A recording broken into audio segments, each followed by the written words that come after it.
আলহামদুলিল্লাহ রাব্বিল আলামিন ওয়াসসালাতু ওয়াসসালামু আলা আশরাফিল আমবিয়া ওয়াল মুরসালিন নবিয়িনা মুহাম্মদ ওয়া আলিহি ওয়া আসহাবিহি আজমাইন আম্মা বাদ। সম্মানিত ভাই বন্ধুগণ, আল্লাহ সুবহানাহু ওয়া তাআলা বলেছেন, ফামান যুহজিহা আনিন নার। দুনিয়াতে যত সফলতা অর্জন করুক না কেন মানুষ, এটা চূড়ান্ত সফলতা নয়, সাময়িক সফলতা।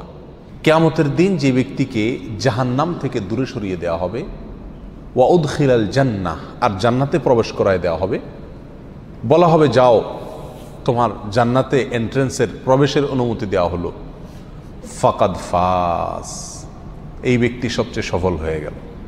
এই হলো সফলতা। এই সফলতার পরে আর কোনো ব্যর্থতার গ্লানি, ব্যর্থতার কোনো আশঙ্কা তাকে তাড়া করবে না। যে ব্যক্তি একবার প্রবেশ করবে জান্নাতে, আর সেখান থেকে সেই নেয়ামত তার কাছ থেকে কখনো ছিনিয়ে নেওয়া হবে না। আল্লাহ তাআলা আমাদের সবাইকে জান্নাতের অধিবাসী হওয়ার তৌফিক দান করুন। যারা অমুসলিম, জাহান্নাম তো তাদেরই জন্য, কিন্তু মুসলমানদের মধ্যেও এরকম বহু হতভাগা, বহু কপাল পড়া মানুষ আছেন যারা তাদের কৃতকর্মের কারণে জান্নাতে যাওয়ার সৌভাগ্য থেকে বঞ্চিত হবেন, তারাও জাহান্নামে যাবেন।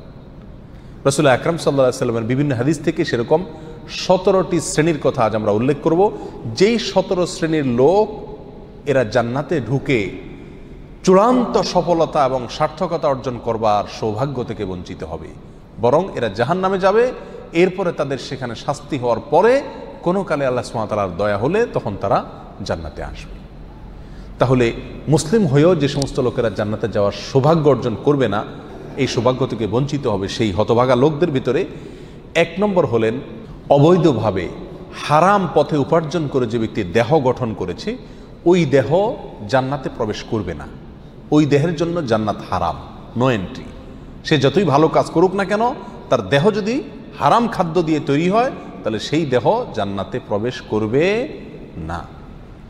এ বিষয়ে নবী আলাইহিস সালামের বহু হাদিস রয়েছে। নাম্বার 2, আত্মীয়তার সম্পর্ক ছিন্নকারী ব্যক্তি, যেই কোনো অজুহাতেই হোক না কেন, নিজের ভাইয়ের সাথে, নিজের বোনের সাথে, মায়ের সাথে, বাবার সাথে, ফুফুর সাথে, চাচার সাথে, মামুর সাথে, খালার সাথে, চাচাতো ভাই বোনের সাথে, ফুফুর সাথে সংশ্লিষ্ট যারা আছে তাদের সাথে, এক কথায় রক্ত সম্পর্কীয় যত আত্মীয় আছে তাদের সাথে, এবং কি শ্বশুরবাড়ির লোকজন আছে, কোনো যুক্তিসঙ্গত কারণ ছাড়া তাদের সাথে আপনি সম্পর্ক ছিন্ন করলেন। আত্মীয়র সাথে সম্পর্ক যে ব্যক্তি ছিন্ন করে, এই ব্যক্তির জন্য জান্নাতে প্রবেশের সুযোগ নাই। নবী আলাইহিস সালাম বলেছেন, লা ইয়াদখুলুল জান্নাতা কাতি'। যে ব্যক্তি আত্মীয়তার সম্পর্ককে ছিন্ন করে ফেলে, কোনো সম্পর্ক রাখে না, কথাবার্তা বন্ধ করে দেয়, উঠা বসা বন্ধ করে দেয়, এই ব্যক্তি জান্নাতে প্রবেশ করবে না। আপনার জান্নাতে যাওয়ার স্বার্থেই আপনাকে রক্ত সম্পর্কে আত্মীয়দের সাথে কি করতে হবে? সম্পর্কটাকে রক্ষা করে রাখতে হবে। তৃতীয়ত, মুসলিম হয়েও যে ব্যক্তি জান্নাতে প্রবেশ করতে পারবে না ভাই, তিনি হলেন ওই ব্যক্তি যে তার প্রতিবেশীকে কষ্ট দেয়। পাশের জমিনওয়ালার আইল ঠেলাঠেলি করে, পাশের বাড়ির লোকের ছাদের উপরে ময়লা ফেলে, জোরে সাউন্ড দিয়ে গান শুনে পাশের প্রতিবেশীর কষ্ট হয়। এক কথায় প্রতিবেশীকে যারা কষ্ট দেয়, এই লোকগুলো জান্নাতে যাবে না। এ বিষয়ে সহিহ মুসলিমের ভিতরে সুস্পষ্ট হাদিস রয়েছে, যে হাদিসের আলোকে জানা যাচ্ছে যে যে ব্যক্তি তার প্রতিবেশীকে কষ্ট দেয়, সে জান্নাতে প্রবেশ করতে পারবে না। অতএব আমার আশেপাশে যারা বসবাস করবে, প্রতিবেশী যারা থাকবেন, তাদের সাথে সম্পর্ক ভালো রাখার চেষ্টা করতে হবে। সম্পর্ক ভালো রাখতে পারেন আর না পারেন, অন্তত আপনার কোনো আচরণ দ্বারায়, আপনার কোনো কাজ দ্বারা যেন তাদের কোনো কষ্ট না হয়। নাম্বার 4, মা বাবার অবাধ্য সন্তান। যেই সন্তান তার মা বাবার ন্যায্য নির্দেশকে অমান্য করে, লঙ্ঘন করে, পাত্তা দেয় না, মানে না, এই সন্তানের জন্য জান্নাত নিষেধ। সে যত নেকামল করুক, সে যত ভালো কাজ করুক, যত নামাজ কালাম পড়ুক, কপালে দাগ ফেলায় দেখ, কোনো ফায়দা নাই, তার জান্নাতে যাওয়ার সুযোগ নাই যদি সে কি করে? মা বাবার নির্দেশকে লঙ্ঘন করে। আল্লাহ এবং তার রাসূলের নির্দেশের পরেই আল্লাহর জমিনে যদি কারণ নির্দেশ মানা জরুরি হয়, বাধ্যতামূলক হয়, তিনি হলেন কে? মা এবং বাবা। যদি তারা আল্লাহর নির্দেশের বাইরে কিছু করতে বলে, অন্যায় করতে বলে, তাহলে সেটা মানা যাবে না। অযৌক্তিক কিছু করতে বললো সেটা মানা যাবে না, কিন্তু যুক্তিসঙ্গত যত নির্দেশ করবে সেটা আপনাকে মানতে হবে। আর যদি সেটা মানা আপনার জন্য অসম্ভব হয়, আপনার সাধ্যের বাইরে কোনো কিছু নির্দেশ করে, তাহলে তো আর আপনার কিছু করার নাই। তবে কোনো অবস্থাতে ব্যবহার খারাপ করা যাবে না। মা বাবার সাথে যারা সম্পর্ক নষ্ট করে তারা জান্নাতে যেতে পারে না। মুস্তাদরাক হাকিমের বিষয়ে হাদিস রয়েছে। নাম্বার 5, মুসলমান হয়েও যারা জান্নাতে যেতে পারবে না তাদের ভিতরে 5 নম্বর ব্যক্তি হলো ভাই অশ্লীল ভাষায় কথা বলে যে, গালিগালাজ করে যে, কথায় কথায় আজে বাজে মন্তব্য করে এবং উগ্র মেজাজি, মানুষকে সবসময় দমায় রাখার চেষ্টা করে, দাবায় রাখার চেষ্টা করে, কখনো মানুষকে পাত্তা দেয় না, সাইড দেয় না, সবসময় সেই উপরে থাকার চেষ্টা করে, গোয়ার কিসিমের লোক যেটাকে বলা হয়। স্পষ্টভাবে হাদিসের ভিতরে এসছে যে এই শ্রেণীর লোক কি করবে না, জান্নাতে যাবে না। সুনান আবু দাউদ এবং অন্যান্য হাদিসের কিতাবে হাদিস রয়েছে। মুসলমান হয়েও যারা জান্নাতে যাবে না সেই লোকদের মধ্য থেকে 6 নম্বর হলেন সেই সমস্ত শাসকেরা, সেই সমস্ত নেতারা যারা তাদের প্রজাদেরকে, যারা তাদের অধীনস্থ লোকদেরকে ধোঁকা দেয়। আজ দুনিয়ার কয়জন শাসক এর থেকে বাঁচতে পারবে সেটা আল্লাহই ভালো জানেন। বলেন একটা, করেন আরেকটা, নির্বাচনের আগে ওয়াদা করেন একটা, ধোঁকা দেন, পরে আর সেটা পালন করেন না। তো সে সমস্ত শাসকেরা যারা তাদের প্রজাদেরকে, অধীনস্থদেরকে ধোঁকা দেয় তারাও জান্নাতে প্রবেশ করতে পারবে না। এই বিষয়ে সহিহ বুখারীতে হাদিস রয়েছে। 7 নম্বর, মুসলমান হয়েও যে ব্যক্তি জান্নাতে যাবে না সে হলো অন্যের সম্পদ যে আত্মসাৎ করে। প্রথম শ্রেণীটা ছিল যে হারাম মাল ভক্ষণকারী, সেটা আল্লাহর হক নষ্ট করে হতে পারে। আর এই 7 নম্বর পয়েন্টটা হলো যে কোনো মানুষের হক আপনি নষ্ট করে টাকা কামাই করলেন, যেভাবেই হোক, সেটা ধোঁকা দিয়ে হোক, প্রতারণা করা হোক, হাওলাত নিয়ে আটকায় দিয়ে হোক, চান্সে চুরি করে হোক, অথবা চিটারি করে হোক, যেই কোনোভাবে অন্যের সম্পদ যদি আত্মসাৎ করেন গায়ের জোরে বা বুদ্ধির জোরে আর করে সেটা আপনি দখল করে ফেলেন, তো মনে রাখবেন এই ব্যক্তির জন্য জান্নাতে যাওয়ার কোনো সুযোগ নাই। নাম্বার 8, উপকার করেও যে ব্যক্তি খোঁটা দেয়, কাউকে উপকার করছে, করে কি করে, খোঁটা দেয়, এই ব্যক্তি জান্নাতে যাবে না। মদ পানকারী ব্যক্তির কথাও আছে হাদিসে সুনান নাসাইর, যে উপকার করে কাউকে খোঁটা দিলেন, উপকার করছেন, জীবনে কোনোদিন বলতে পারবে না আমি তোমার জন্য করছি, তাহলে আল্লাহর কাছ থেকে তো বিনিময় পাবেনই না, উপরন্ত শাস্তি হিসাবে জান্নাতেও আপনার প্রবেশের সুযোগ থাকবে না। সাবধান, কারোর জন্য কিছু করেছেন জীবনে, মুখের বাহির সেটা কোনোদিন করা যাবে না। আর যদি করছেন তাহলে এই উপকার করার চাইতে না করা আপনার জন্য ভালো ছিল, কারণ না করলে আপনি কোনো গুনাহগার হতেন না, কিন্তু করার কারণে, করে খোঁটা দেওয়ার কারণে আপনি জাহান্নামী হচ্ছেন, গুনাহ করছেন। আল্লাহ তাআলা আমাদেরকে হেফাজত করুন। নাম্বার 9, চগলখোর ব্যক্তি ভাই, চগলখোর যে ব্যক্তি এর কথা ওর কাছে লাগায়, ওর কথা এর কাছে লাগায়, সবার কাছে ভালো থাকার চেষ্টা করে, মুনাফিক কিসিমের লোক। এরা সমাজের সমস্ত ঝগড়া ফাসাদ লাগানোর ক্ষেত্রে মূল ভূমিকা রাখে। আল্লাহ মাফ করুন, এই চরিত্র আমাদের অনেকের ভেতরেই কম বেশ আছে। এই চগলখোর লোক জান্নাতে প্রবেশ করবে না, সহিহ মুসলিম হাদিসে রয়েছে। নাম্বার 10, অন্যের পিতাকে যে নিজের পিতা বলে পরিচয় দেয়। অনেক পালক পুত্র আছে নিজের জন্মদাতা বাবাকে বাবা হিসাবে পরিচয় দেয় না, যে লালন পালন করে তাকে বাবা হিসাবে পরিচয় দেয়। তো অন্যের পিতাকে যদি নিজের পিতা হিসাবে পরিচয় দেয় এই ব্যক্তিও জান্নাতে প্রবেশ করবে না, এবং সহিহ বুখারীতে হাদিস রয়েছে, যদিও সে কি হয়, মুসলমান হয়। নাম্বার 11, অহংকারকারী, গর্বকারী যে ব্যক্তি খুব অহংকার করে, দাম্ভিকতা দেখায়, অহমিকা দেখায়, প্রদর্শন করে, অথবা মনে মনে নিজেকে খুব বড় মনে করে, এই কপাল পড়া যত ভালো মানুষই হোক সে মুসলমান হয়েও কি করতে পারবে না, জান্নাতে যেতে পারবে না। নবী আলাইহিস সালাম বলেছেন, লা ইয়াদখুলুল জান্নাতা মান কানা ফি কলবিহি মিসকালু যাররাতিন মিন কিবর, যার অন্তরে বিন্দু পরিমাণে, সরিষার দানা পরিমাণে বা অনুপরিমাণে অহংকার আছে, এই ব্যক্তি জান্নাতে প্রবেশ করবে না। বিনয়ী মানুষেরা জান্নাতে যাবে, বিনয়ী যারা নিজেকে ছোট মনে করে, সবসময় অন্যকে বড় মনে করে, নিজের দোষের কথা আগে দেখে, নরম থাকে, অহংকার করে না, এই লোকগুলো জান্নাতি। আর যারা অহংকার করে এই লোকগুলো জাহান্নামী। আল্লাহ তাআলা আমাদেরকে হেফাজত রাখুন। 12 নম্বর, যে ব্যক্তি মুসলিম হয়েও জান্নাতে যাবে না, জান্নাতে যাওয়ার সুযোগ থেকে বঞ্চিত হবে, আর সে ব্যক্তি হলো ওই ব্যক্তি যে ব্যক্তি রাসূলুল্লাহ সাল্লাল্লাহু আলাইহি সাল্লামের নাফরমান। রাসূলুল্লাহ সাল্লাল্লাহু আলাইহি সাল্লামের নির্দেশ জানার পরেও সেটাকে কি করে না, কেয়ার করে না।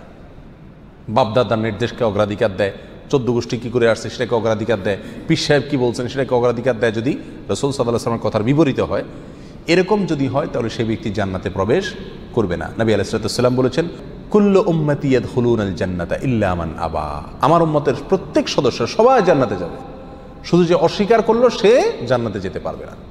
সাহাবা ইকরাম প্রশ্ন করলেন, ওয়ামাই আবা ইয়া রাসূলুল্লাহ, হে আল্লাহর রাসূল অস্বীকার করছে কে? তিনি বলেছেন, মান আতাআনি দাখালাল জান্নাহ ওয়া মান আসানি ফাকাদ আবা, যে ব্যক্তি আমার হুকুমকে, আমার নির্দেশকে মান্য করেছে, মেনে চলেছে, সে জান্নাতে যাবে। আর যে আমার নির্দেশকে মান্য করে নাই, সে অস্বীকার করলো, আর যে অস্বীকার করলো সে জাহান্নামে যাবে, সে জান্নাতে যাবে না। নাম্বার 13, মুসলিম হয়েও যে ব্যক্তি জান্নাতে যাবে না সে ব্যক্তি হলো ওই মহিলা, যে মহিলা অকারণে স্বামীর কাছ থেকে তালাক চায় কথায় কথায়। আমাদের মা বোনদের ভিতরে অনেকের ভেতরে এই চরিত্র আছে, এই দোষ আছে, কথায় কথায় স্বামীর কাছ থেকে তালাক চায়। এর আগে এক আলোচনায় বলেছিলাম, ইবলিস শয়তানের কাছে সবচেয়ে প্রিয় কাজ, যেই কাজে ইবলিস শয়তান সবচেয়ে বেশি খুশি হয়, সেটা হলো একটি দাম্পত্য জীবনে যখন বিচ্ছিন্নতা এসে যায়, স্বামী স্ত্রীর ভিতরে যখন বিচ্ছেদ ঘটে যায়, তখন শয়তান সবচেয়ে বেশি খুশি হয়। একজন মানুষ হত্যা করলে, একজন মানুষ মদ পান করলে, একজন মানুষ চুরি করলেও শয়তান এত খুশি হয় না যত খুশি হয় পারিবারিক জীবনে বিচ্ছিন্নতা ঘটে গেলে। এই জন্য এই বিচ্ছিন্নতা চাওয়া, তালাক চাওয়া, এটাও দোষের বিষয়। কোনো মহিলা যদি রাগের কারণে তালাক চায় স্বামীর কাছে কথায় কথায়, তাহলে এরাও জান্নাতে প্রবেশ করবে না। আল্লাহ তাআলা আমাদের মা বোনদেরকে হেফাজত করুন। সুনানে তিরমিজিতে এই বিষয়ে হাদিস রয়েছে। নাম্বার 14, মুসলিম হয়েও যারা জান্নাতে যাবে না তারা হলো দুনিয়ার উদ্দেশ্যে যারা ইলম অর্জন করে। দুনিয়ার উদ্দেশ্যেই কি করে? ইলম অর্জন করে। কোরআন হাদিস শিখে পয়সা কামাই করার জন্য, চাকরি করার জন্য, বা এটা বিক্রি করে খাওয়ার জন্য, এই ধান্দা যদি ইলম অর্জন করে তাহলে সে ব্যক্তিও জান্নাতে প্রবেশ করবে না। যদি কেউ দুনিয়াতে ইলম শিখে কিসের জন্য? দুনিয়ার কোনো ধান্দা, দুনিয়ার কোনো উদ্দেশ্যে, মানুষের কাছে বড় সাজবে, মানুষের কাছে মর্যাদা পাবে, সম্মান পাবে, মৌলানা সাহেব হবে, মুফতি সাহেব হবে, বক্তা সাহেব হবে, টাকা পয়সা কামাবে, দাওয়াত টাওয়াত খাবে, এই ধান্দা যদি কোনো মৌলবী হয়, কোনো মানুষের ইলম শিখে, তাহলে সে ব্যক্তিও জান্নাতে যেতে পারবে না। আল্লাহ তাআলা আমাদেরকে হেফাজত করুন। নাম্বার 15, যে ব্যক্তি মাথায় কালো কলব ব্যবহার করে, চুলের মধ্যে, দাড়ির মধ্যে পিওর কালো কলব, যেখানে কোনো প্রকার মেহেদি টেদির মিক্সও নাই, একেবারে পিওর কালো কলব ব্যবহার করে, এই ব্যক্তিও জান্নাতে যাবে না। সূরা নাসা হাদিস রয়েছে। নাম্বার 16, রিয়াকারী ব্যক্তি, যে ব্যক্তি আমল করে, ভালো কাজ করে মানুষকে দেখানোর জন্য। বিশেষ করে আজ প্রিয় ভাইয়েরা, অর্থনৈতিক যত ইবাদত আছে এগুলোর ভেতরে উদ্দেশ্যের অসাধুতা প্রচণ্ড পরিমাণে থাকে। আমরা এগুলো করি, অথচ ধান্দা থাকে মানুষ আমাকে বাহবা দিবে, আমাকে দানবীর বলবে, বা সবাই জানবে যে আমি দান টান করি, সবার কাছে আমি এটা ভালো সাজবো, এই একটা মানসিকতা কাজ করে। এটাকে রিয়া বলা হয়, লৌকিকতা বলা হয়। আপনি কোনো নেকামল, কোনো ভালো কাজ, সেটা অর্থনৈতিক হোক আর শারীরিক ভালো কাজ হোক, এটা করে যদি মানুষকে দেখানোর উদ্দেশ্যে করে থাকেন, তাহলে সেই আমলটি নেকামল হয়ে আপনার জন্য জান্নাতে যাওয়ার কারণ হওয়া তো দূরের কথা, এটি বরং আপনাকে জাহান্নামে নিয়ে যাবে। এটা শিরকে আসগর। নবী আলাইহিস সালাম বলেছেন, আখেরি জামানায়, শেষ যুগে, কিয়ামতের আগে দাজ্জালের যে আতঙ্ক হবে, যে আতঙ্কে তার ভেলকিতে অনেক মুসলমান অমুসলমান হয়ে যাবে, ঈমান হারা হয়ে যাবে। সে আল্লাহ দাবি করবে এবং অনেক কুদরত দেখাবে, তার দেখে অনেকে ভেলকিতে পড়ে যাবে। সেই সময়ে তোমাদের জন্য ঈমানের উপরে টিকে থাকা যত কঠিন হবে, সেই সিচুয়েশনে তোমরা যে বিপদে পড়বে, সেটাকে আমি যতটা ভয় পাই, তার চাইতে বেশি ভয় পাই তোমাদের জন্য এই শিরকে আসগরকে। অর্থাৎ এমন এক সময় আসবে যখন যত আমল করবে মানুষ, সবগুলোই মানুষকে দেখানোর জন্য করবে, আল্লাহকে খুশি করার জন্য কোনো আমল খুঁজে পাওয়া কঠিন হয়ে যাবে। এই সেই রিয়া, লৌকিকতা, মানুষকে দেখানো, মানুষের কাছে বাহবা কুড়ানো, মানুষের কাছে সুনাম অর্জন করার জন্য যদি যে কোনো ভালো কাজ করা হয়, তাহলে এই ব্যক্তি জান্নাতে প্রবেশ করবে না। সহিহ বুখারী, সহিহ মুসলিমে বিষয় হাদিস রয়েছে। নাম্বার 17, ওয়ারিশকে বঞ্চিতকারী ব্যক্তি, যে ব্যক্তি তার পরিত্যক্ত সম্পত্তি থেকে তার কোনো ওয়ারিশকে কি করে? মাহরুম করে, এই ব্যক্তি জান্নাতে যাবে না।